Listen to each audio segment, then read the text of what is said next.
Happy Aloha Friday to everyone. The stock market was very happy with the Russell 2000 leading the way higher today, up 0.92%, hitting new highs.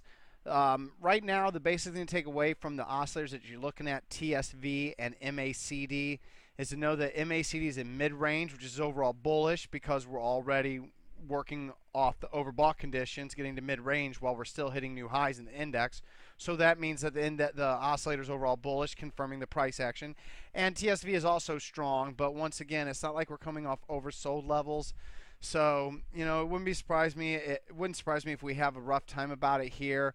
If we just look at this long-term chart line, if you kind of like just draw an upper trend line connecting these highs going across the board, we're coming back up to an upper range again. So I would expect that we should pull back next week. It's not a guarantee. And even if we pull back, our holdings might do well, but the market is a bit extended on the short term. NASDAQ is the same way. If you look at it, it's at basically the upper end of its long-term uptrend line going back to 2010.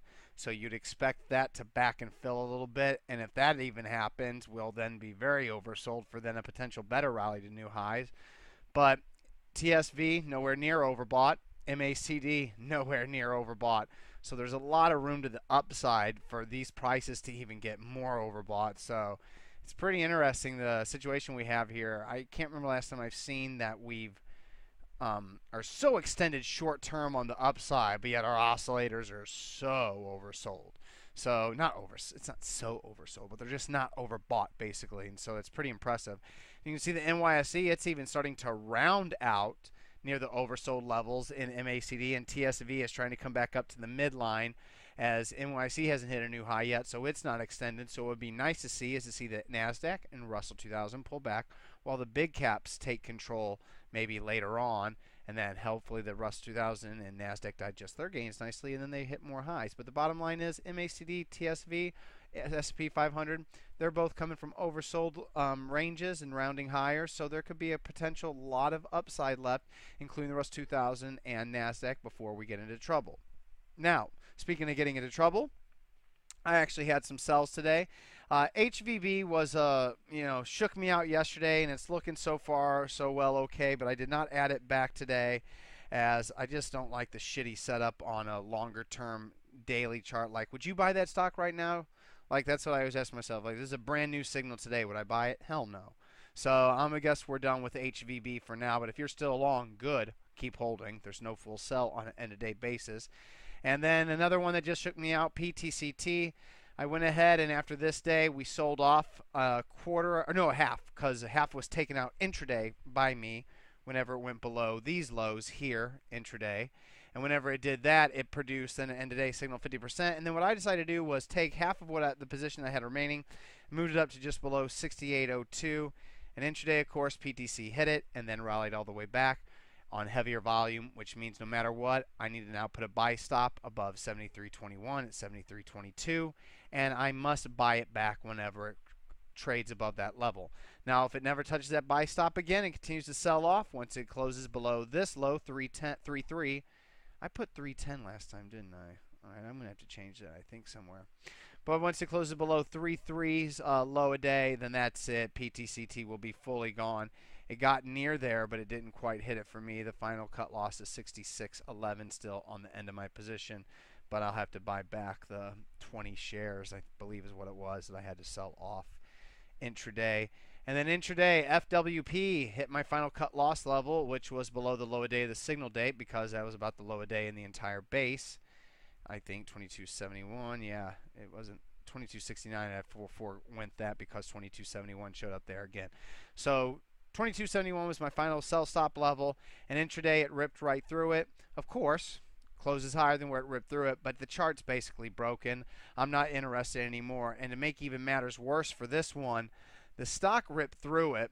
It's a Denmark company, first off, so I don't know. It should have reported September earnings, I would have thought by now, but it hasn't, much less December earnings. There are no earnings dates, so I don't like that. So any kind of abnormality price action, this stock knows out. And then worst of all, this move came today on heavy volume with absolutely no news and no gossip anywhere I looked.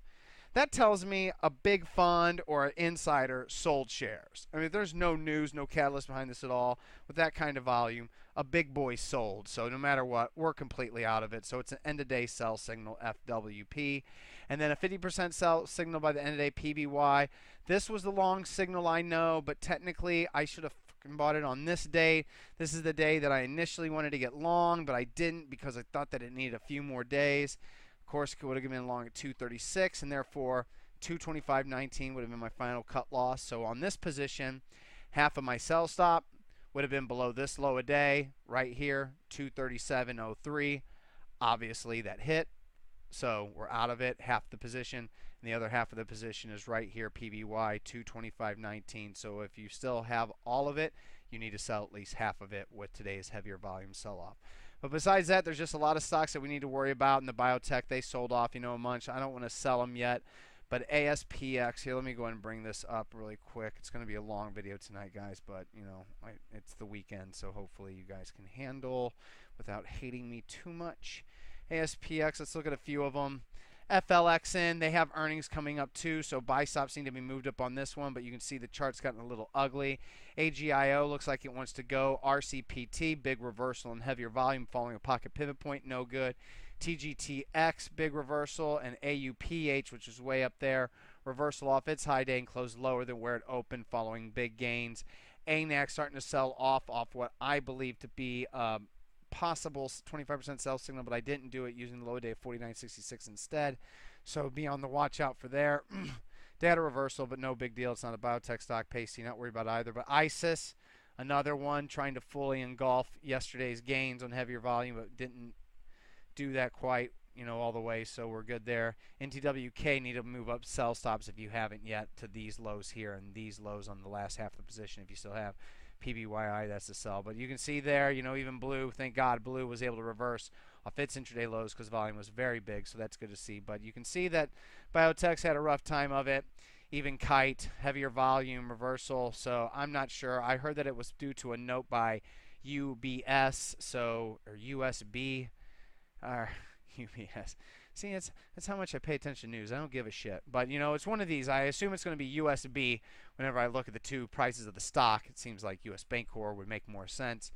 But either way, whoever the hell did it, they said something bad about the biotechs, and the biotechs didn't like it. Luckily, our new long didn't mind too much, and some of the bigger cap ones like BIIB didn't mind either. But the speculative ones, and oddly enough, most of the ones from the Perfect Speculator scan, they did.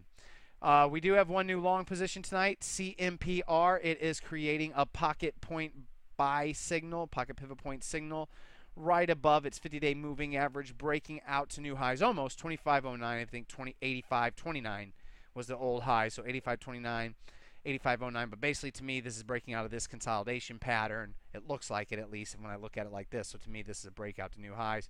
Heavier volume, surge in BOP was confirmed in that scan, volume price BOP scan. Pocket pivot point. This is a CanSlim quality stock and a Perfect Speculator scan quality stock. There are currently 74 stocks that qualify for this scan. CMPR is one of them.